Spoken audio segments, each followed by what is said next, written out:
ടാറ്റ IPLലെ ഏറ്റവും ആവേശകരമായ മത്സരങ്ങളിലൊന്നിനാണ് ഇന്ന് ബംഗളൂരുവിലെ ചിന്നസ്വാമി സ്റ്റേഡിയം സാക്ഷ്യം വഹിച്ചത്. അക്ഷരാർത്ഥത്തിൽ ചിന്നസ്വാമി സ്റ്റേഡിയം ഇളകി മറിയുകയായിരുന്നു ഇന്ന്. ബാറ്റർമാരുടെ പർദീസ എന്നറിയപ്പെടുന്ന ഈ ഗ്രൗണ്ടിൽ ഇന്ന് ആദ്യോടന്തം റണ്ണുകളുടെ പെരുമഴ തന്നെയായിരുന്നു പെയ്തിറങ്ങിക്കൊണ്ടേയിരുന്നത്. ഒരു വശത്ത് സെഞ്ചുറി അടിച്ച സായ് സുദർശന്റെ ഗുജറാത്ത് ടൈറ്റൻസ്, മറുവശത്ത് വിരാട് കോഹ്ലിയുടെ വെടിക്കെട്ട് ബാറ്റിംഗുമായി റോയൽ ചലഞ്ചേഴ്സ് ബംഗളൂരു. 206 റൺസ് എന്ന കൂറ്റൻ ലക്ഷ്യം പിന്തുടർന്ന RCB ഇന്ന് അവിശ്വസനീയമായ ജയമാണ് നേടിയെടുത്തത്. ടോസിന്റെ ഭാഗ്യം RCB നായകൻ രജിത് പാട്ടിദാറിനൊപ്പമായിരുന്നു. ചിന്നസ്വാമിയിലെ ബാറ്റിംഗ് പിച്ചിൽ ടോസ് ജയിച്ച പാട്ടിദാർ രണ്ടാമതൊന്നും ആലോചിക്കാതെ ഫീൽഡിംഗ് തെരഞ്ഞെടുത്തു. കാരണം കഴിഞ്ഞ 4 മത്സരങ്ങളിൽ 3 ഇവിടെ ജയിച്ചത് രണ്ടാമത് ബാറ്റ് ചെയ്ത ടീമായിരുന്നു. അതുകൊണ്ട് തന്നെ ഗുജറാത്ത് ടൈറ്റൻസിനെ ബാറ്റിങ്ങിന് അയക്കുകയായിരുന്നു അവർ. ഗുജറാത്തിന് വേണ്ടി ബാറ്റിംഗ് ഓപ്പൺ ചെയ്യുവാൻ ഇറങ്ങിയത് നായകൻ ശുഭ്മാൻ ഗില്ലും സായി സുദർശനുമായിരുന്നു. തുടക്കം മുതൽ തന്നെ ആക്രമിച്ച് കളിക്കുവാനാണ് അവർ ശ്രമിച്ചത്. വളരെ കൃത്യമായി മാച്ച് ടെമ്പോ സെറ്റ് ചെയ്ത് അവർ മുന്നേറുവാൻ തുടങ്ങി. അതുകൊണ്ട് തന്നെ പവർ പ്ലേ ഓവറുകളിൽ ബൗണ്ടറികളുടെ പെരുമഴ തന്നെയാണ് പെയ്തിറങ്ങിയത്.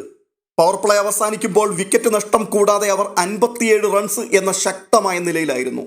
ക്യാപ്റ്റൻ ഗില്ല് 32 റൺസ് എടുത്ത് മികച്ച പിന്തുണ നൽകിയപ്പോൾ സായ് സുദർശൻ തന്റെ ക്ലാസ് ഇന്നിംഗ്സിന്റെ വിശ്വരൂപം വെളിപ്പെടുത്തി കഴിഞ്ഞിരുന്നു. ഇന്നത്തെ മത്സരത്തിലെ താരമാരാണ് എന്ന് ചോദിച്ചാൽ ഒരു സംശയവുമില്ലാതെ പറയുവാൻ കഴിയും, അത് സായ് സുദർശൻ തന്നെയായിരുന്നുവെന്ന്.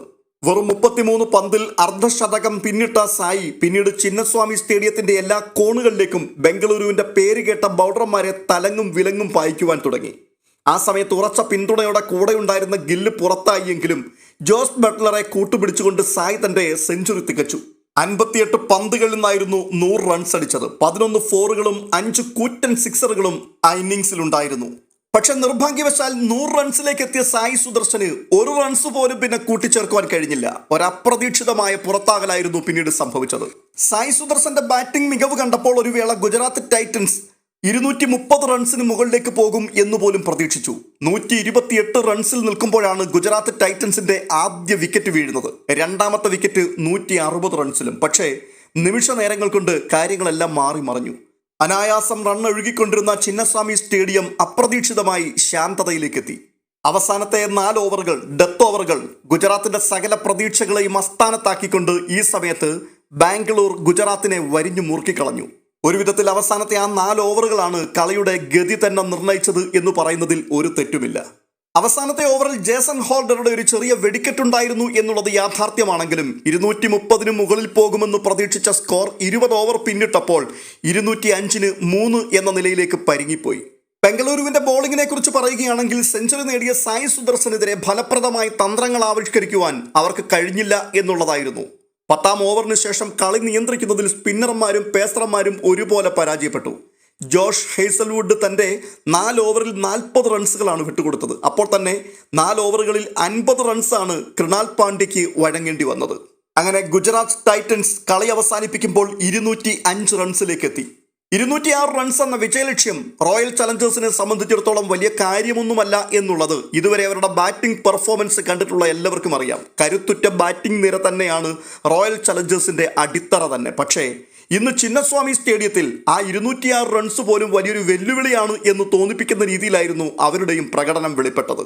RCBക്ക് വേണ്ടി ഇന്ന് കളം നിറഞ്ഞാടിയത് അവരുടെ കിങ് ആയിരുന്ന വിരാട് കോഹ്ലി തന്നെയായിരുന്നു. ആദ്യ ഓവറിൽ തന്നെ വാഷിംഗ്ടൺ സുന്ദർ കോഹ്ലിയുടെ ക്യാച്ച് കൈവിട്ടത് ഗുജറാത്തിന് വലിയ തിരിച്ചടിയായി മാറി. പിന്നീട് കണ്ടത് പതിവ് ശൈലിയിലുള്ള കോഹ്ലിയുടെ സംഹാര താണ്ഡവമായിരുന്നു. അതേസമയം മറുഭാഗത്ത് ചിന്നസ്വാമി സ്റ്റേഡിയത്തിന് തീ പിടിക്കുന്ന കാഴ്ചയും കാണുവാൻ കഴിഞ്ഞു. ഗുജറാത്തിന്റെ ഓരോ ബൗളർമാരെയും അനായാസം നേരിട്ട് ഒരു സെഞ്ചുറിയിലേക്ക് കുതിച്ചുപാഞ്ഞ കോഹ്ലിക്ക് പക്ഷേ അവസാന നിമിഷത്തിൽ പിഴച്ചു. 81 റൺസിലെത്തി നിൽക്കുമ്പോൾ മികച്ച രീതിയിൽ ബാറ്റ് ചെയ്തുകൊണ്ടിരുന്ന കോഹ്ലിയെ മനോജ് സുതാർ പുറത്താക്കുകയായിരുന്നു. 44 പന്തിൽ 81 റൺസ്. മനോഹരമായ 8 ഫോറുകളും 4 സിക്സറുകളും കോഹ്ലിയുടെ ഇന്നിംഗ്സിന് പ്രത്യേകമായൊരു ചാരുത പകർന്നു.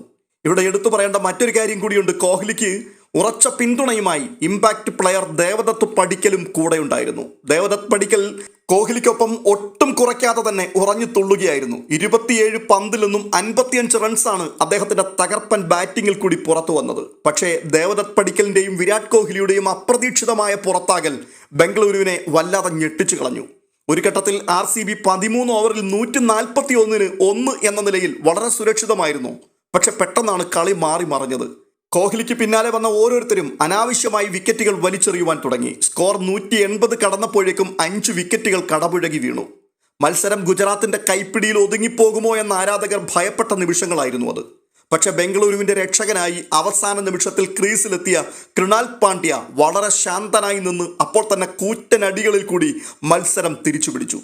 ജേസൺ ഹോൾഡർ എറിഞ്ഞ 19-ാം ഓവറിൽ കൃണാൽ പാണ്ഡ്യ മനോഹരമായൊരു സിക്സറും ഒരു ഫോറും അടിച്ച് മത്സരം തിരിച്ചുപിടിച്ചു. 7 പന്തുകൾ ബാക്കി നിൽക്കെ 5 വിക്കറ്റിന് RCB വിജയം ഉറപ്പിക്കുകയും ചെയ്തു. ഇതോടെ പോയിന്റ് ടേബിളിൽ 2ാം സ്ഥാനത്തേക്ക് RCB കുതിച്ചു കയറിയിരിക്കുകയാണ്. സായി സുദർശന്റെ സെഞ്ചുറി പാഴായെങ്കിലും വിരാട് കോഹ്ലിയുടെ ബാറ്റിംഗ് മികവിൽ ആരാധകർ ഇന്ന് വലിയ സന്തോഷത്തിലാണ്.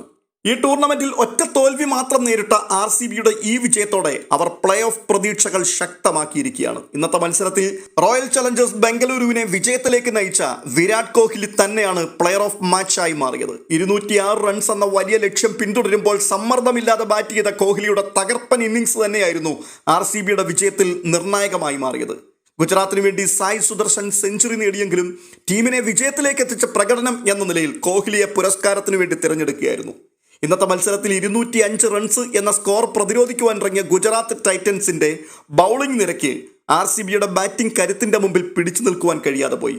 പവർ പ്ലേ ഓവറുകളിൽ വിരാട് കോഹ്ലിയെയും ദേവദത്ത് പടിക്കലിനെയും തളയ്ക്കുവാൻ കഴിയാതെ പോയതായിരുന്നു ഗുജറാത്തിനേറ്റ ഏറ്റവും വലിയ തിരിച്ചടി. ഗുജറാത്ത് ബൗളിംഗിൽ അല്പമെങ്കിലും പൊരുതിയത് സ്പിന്നർമാരാണ്. റാഷിദ് ഖാൻ 4 ഓവറിൽ 49 റൺസ് വഴങ്ങിയെങ്കിലും 2 പ്രധാനപ്പെട്ട വിക്കറ്റുകൾ വീഴ്ത്തി. യുവതാരം മനവ് സുതാർ മികച്ച രീതിയിൽ പന്തെറിഞ്ഞ് വിരാട് കോഹ്ലിയുടെ വിലപ്പെട്ട വിക്കറ്റും സ്വന്തമാക്കി. പക്ഷേ റൺസ് വിട്ടുകൊടുക്കുന്നതിൽ ആരും തന്നെ പിശുക്ക് കാട്ടിയിരുന്നില്ല. പേസർമാരായ പ്രസീദ് കൃഷ്ണ 2 ഓവറിൽ 31 റൺസും കാസിഗോ റബാഡ 4 ഓവറിൽ 45 റൺസും വിട്ടുകൊടുത്തു. ഇത് RCBയുടെ റൺ റേറ്റ് എല്ലായ്പ്പോഴും ഉയർന്നു നിൽക്കുന്നതിന് കാരണമായി മാറി.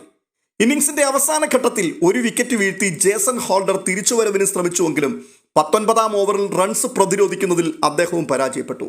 ആരംഭത്തിൽ സൂചിപ്പിച്ചതുപോലെ തുടക്കത്തിൽ തന്നെ വിരാട് കോഹ്ലിയുടെ ക്യാച്ച് വാഷിംഗ്ടൺ സുന്ദർ കൈവിട്ടതാണ് ഗുജറാത്തിന് ഏറ്റവും വലിയ തിരിച്ചടിയായി മാറിയത്. മൊത്തത്തിൽ പറഞ്ഞാൽ ഒരു വലിയ സ്കോർ കയ്യിലുണ്ടായിരുന്നിട്ടും അത് കൃത്യമായി ലൈനിലും ലെങ്തിലും പന്തെറിഞ്ഞ് പ്രതിരോധിക്കുവാൻ ഗുജറാത്ത് ബൗളർമാർക്ക് സാധിച്ചില്ല. അതുകൊണ്ട് തന്നെ കോഹ്ലി ദേവദത്ത് പടിക്കൽ സഖ്യം പടുത്തുയർത്തിയ ഗംഭീരമായൊരു അടിത്തറ അത് തകർക്കുവാൻ കഴിയാതെ പോയി. അങ്ങനെ ഗുജറാത്ത് പരാജയത്തിന്റെ കയ്പ് നീർക്കുടിച്ചു.